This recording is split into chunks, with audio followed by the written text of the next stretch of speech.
Cervical cancer has been classified as a working class issue, and we know that more than 10,000 cases of cervical cancer are being reported in the country nationwide.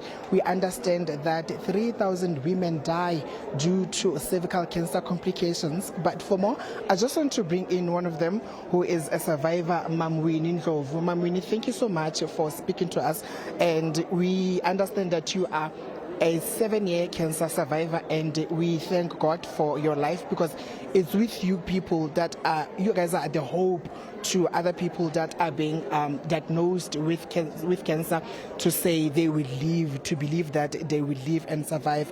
Maybe before we speak about your experience or your diagnosis, we can speak about cervical cancer is a curable infection, but we see so many people, so many women rather, dying from it. Why do you think this is happening?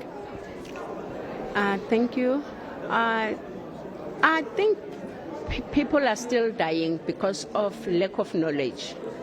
They do know that there are pap smear screening at the clinic, but with the fear of going to the clinic, because we all know that at the clinic we don't get the good services that we're looking for. So some people say, no, let me just stay and not go there. Because I used to do pap smear maybe every 3 years. Then after that, I remember I went to the clinic. Then I was turned away. They said, no, you must come and book. So all that just turned me down until the healthcare workers came to my home. I was ready to do the pap smear, but with the treatment that we got to the clinic and the misinformation that people get, they don't know. Like when we're busy doing the cervical screening, we find that a person at the age of 40 is the first time she's doing the pap smear. So, yeah. And maybe you can also tell us about your experience when you were being diagnosed with cervical cancer. How did you deal with it? Oh, it was not easy. It was not easy. As I mentioned, that when they told me that about the abnormalities with my results, I didn't take it very well. I stayed with the letter for a month. Then I pick up myself. I said, no, let's go and deal with this. Whatever it is, let's deal with it. Because if I'm sitting not knowing what is it, but the problem is still there, then that's where I pick up myself and go to the hospital to do the biopsy. And as a person who has survived cervical cancer, what kind of support do you think people who are now dealing with cervical cancer need?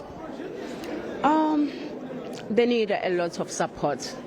Since I volunteer, I go to the hospital to give them support, to give them hope. Like last week I was at the hospital. The other leaders that I was talking to, I told that I'm a cervical cancer survivor. Then she said, wow, that's a breath of fresh air to hear the encouragement from the person who went the journey. Yes, I think we as cancer survivors need to be there with the cancer patient, because they will understand us better than the doctors and the nurses. The doctors speak those medical languages. They don't understand them. I'm one of them. I didn't understand. I didn't get what they were saying. But yeah, with the determination to get better, that's what I went through this. Because, yeah. And lastly, what are some of the things that you're calling for?